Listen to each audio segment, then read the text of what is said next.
All right, so when playing first base, you can see where Gavin is standing. He's just a little bit behind the bag, and he's probably about 5 steps over, about 15 feet. So that is where I want everybody to stand when playing first base, because that gives your second baseman a little less real estate to cover. Plus, you're still going to have to make a move over here towards first base, but as long as you're down and ready, can shift, you can make that play. So the only time I ever want you not to be in that spot is if there's a lefty. Gavin, what do? Just move over a step or two. And then if it's a big boy hitter, go back to your original spot and then back up a couple steps. And then I think at that point, that's the only time I ever want to see you move from your original spot.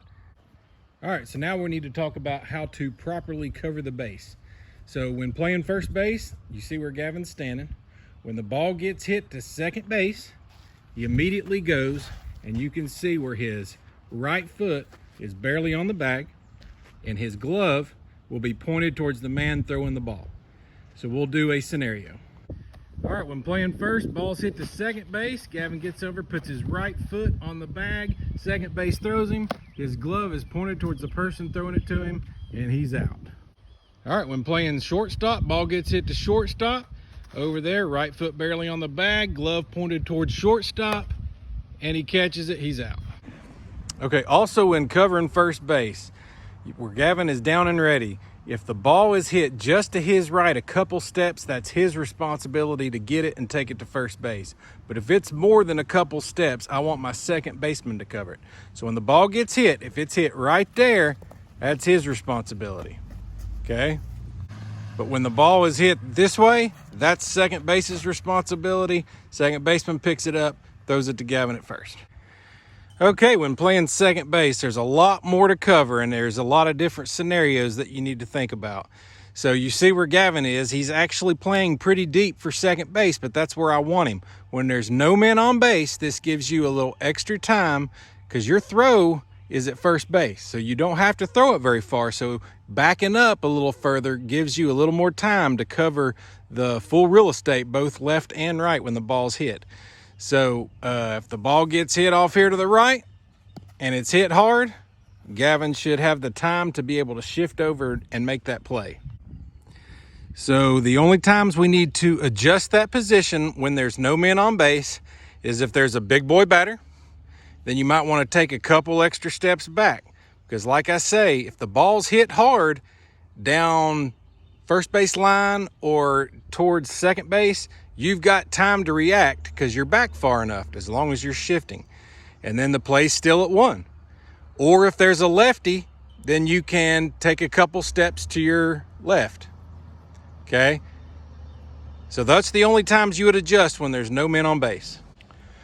Okay, now when there is a man on first scenario, now I want my second baseman to shift over a little bit, and that's perfect for Gavin right there, because if it's a right-handed batter, I want my second baseman to be able to cover second on a steal. But when there's a man on first, the play is at 2 to begin with, so you're far enough back to make the play at 2 without having to worry about a long throw. So this gives you an opportunity to be back far enough in order to make the play to 2, or if there's a steal, he can cover second. And then, of course, if it's a left-handed batter, then you would shift over a little bit, and then at that point, shortstop's going to be the one covering second on a steal. Okay, so second base's responsibility is to cover about 45 to 50 foot of this real estate.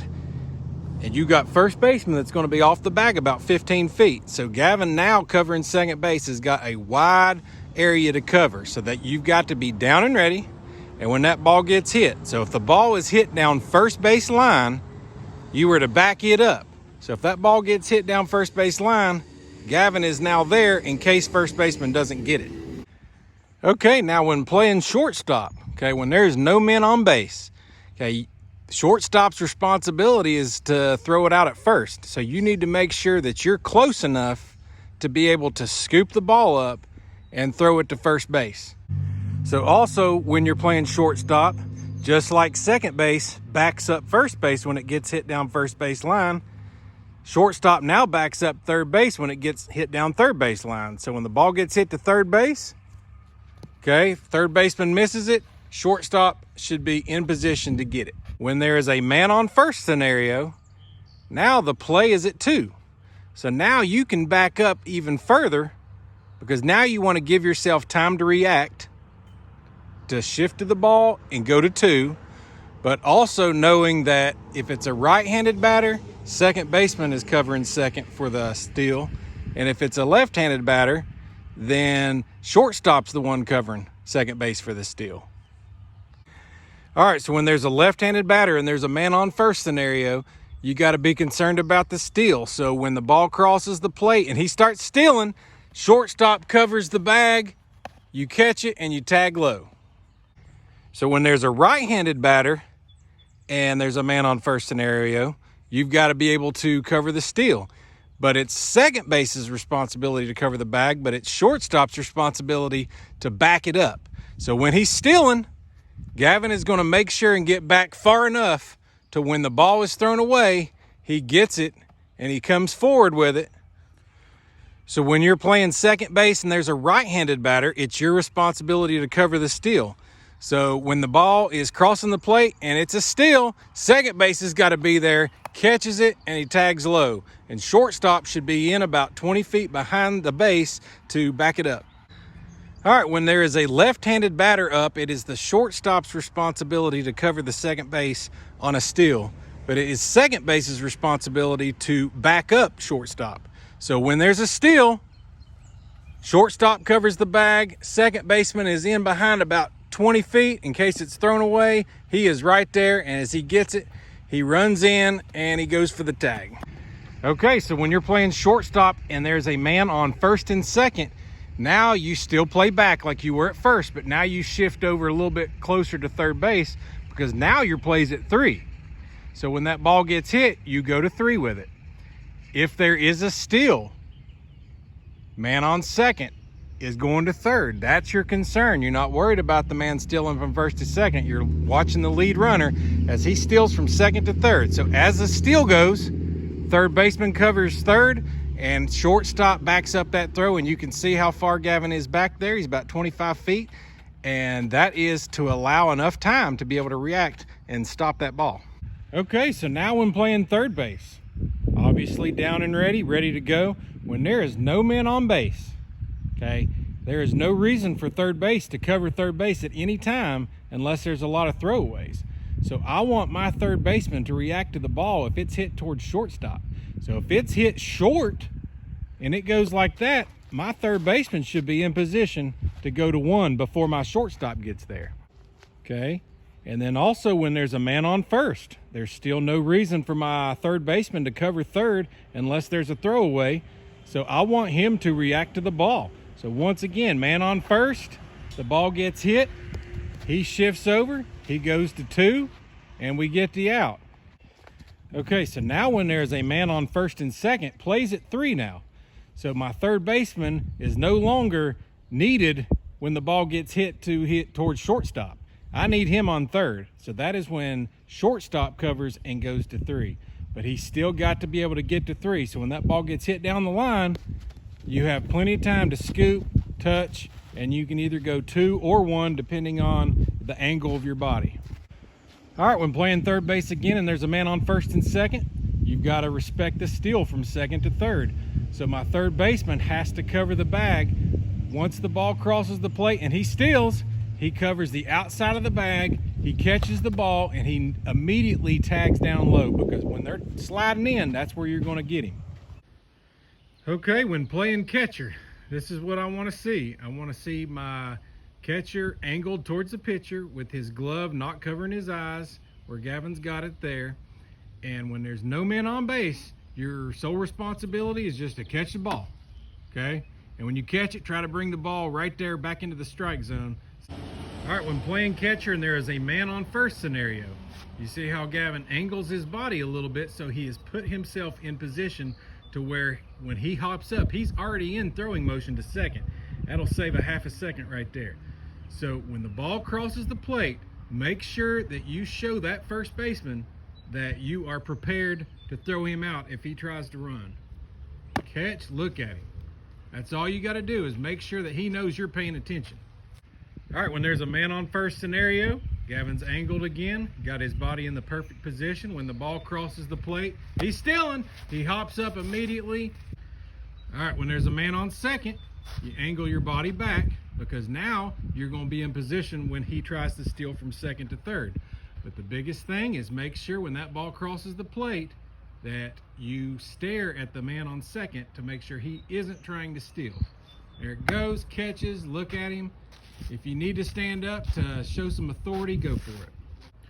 Okay, when playing catcher and there's a man on third, now you got to respect the steal home. So when the ball gets by you, it's the catcher's responsibility to hustle and get it and flip it to the pitcher, who should be covering home plate, to catch and tag low as he slides in. So the ball gets by, he hustles, gets it, and then he flips it to the pitcher, who quickly tags low. All right, when you're playing catcher and the batter is up and he bunts it, it's now the responsibility of the catcher and pitcher to chase the ball. Catcher gets it, throws the mask, throws it to first. All right, when you're playing catcher and the ball gets hit anywhere in the field, that's not the catcher's responsibility. He immediately covers the bag right there and he waits. Okay, so if there's a throwaway and another throwaway, he is in position for the ball to come to him at home to catch and tag low. Okay, now one of the biggest nemesis is everybody at this age is the drop third strike. So when there is 2 strikes on you and the ball crosses the plate and either he swings and misses it or he swings and the ball gets by, the runner now can run to first base. So now the catcher's responsibility is to make sure that he hustles and either tags the guy or throws him out at first.